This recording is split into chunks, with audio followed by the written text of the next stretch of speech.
Opposition representation in Parliament is at its highest ever since Singapore gained independence. This year's election showed that the way that voters and politicians view politics, well, it has evolved. As part of CNA's Year Ahead series, Deborah Wong finds out if this can drive the country forward.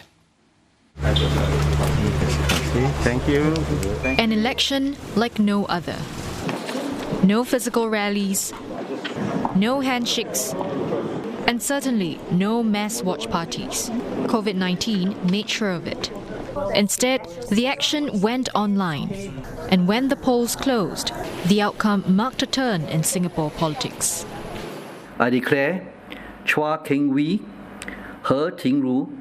The ruling People's Action Party ceded another group representation constituency to the Workers' Party, as a group of candidates elected for Sengkang, tipping 3 political office holders out of Parliament. Then, a final twist. I told Mr. Singh that with 10 MPs, I think it is right that he, the Workers' Party leader, be formally designated as the leader of the opposition. The Prime Minister has signalled a change in the narrative and culture of how politics and government is to be conducted, and I thank him for that. We look forward to a different tone of political engagement. Since the 14th Parliament was sworn in August, debates have taken on a sharper edge.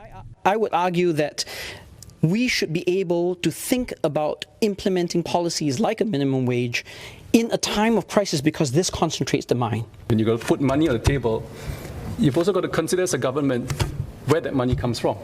But against the backdrop of a crisis, does this impede decision-making? We are entering fairly uncharted territories. No one can monopolize and say that they know everything. And we need to discern what those concerns are and try to distill it so that as the policies that are proposed and discussed in Parliament, we can continue to refine it. Diversity in views and debate does not preclude us from making robust and decisive decisions. In fact, I think it complements that process. It's not about the pace of policy making, right, but really about the quality of policy making. So when the policy is implemented, people can understand why it is there, and more importantly, right, when the policies have the buy-in, I think it is likely to result in better policy outcomes. Still, do the developments change an electorate which observers have for years labelled as politically placid? With voter turnout at its highest since 1997 and the emergence of new political parties, is a clear sign that our political culture has shifted. Now I'll be speaking to Singaporeans from different backgrounds in the business district, a mature estate and a young neighbourhood to find out if they're indeed more willing to speak freely about politics. Let's go. Students are more engaged at the tertiary level, how universities are giving them a chance to interact with different government agencies. That kind of expose them to different levels of politics.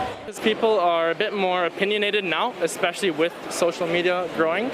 But yeah, I think 5 to 10 years ago, people would have been a bit more scared. Many Singaporeans actually, especially the youth, they actually visit social media platforms like, for example, Instagram or like YouTube to actually know more about the different political parties. Singaporeans should be interested in politics, even in the global scene. You see that, how, especially for this pandemic, you can see how the global scene actually influences Singapore quite to a large extent. In a few years, we are going to be the ones voting. So we really feel like, it's time for us to start noticing all this. The election took place in the midst of the COVID-19 pandemic, and so there were many issues that affected people very deeply that were brought to the fore, and so this was where people begin to see politics have that very intimate bearing on people's lives and livelihoods. Understanding how policy making works is key to becoming more politically mature. And that sets the tone for better governance.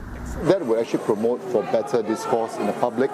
If we don't demand that the standards to be higher, we don't get ourselves being more involved and aware, then politicians will know that that's all they need to do.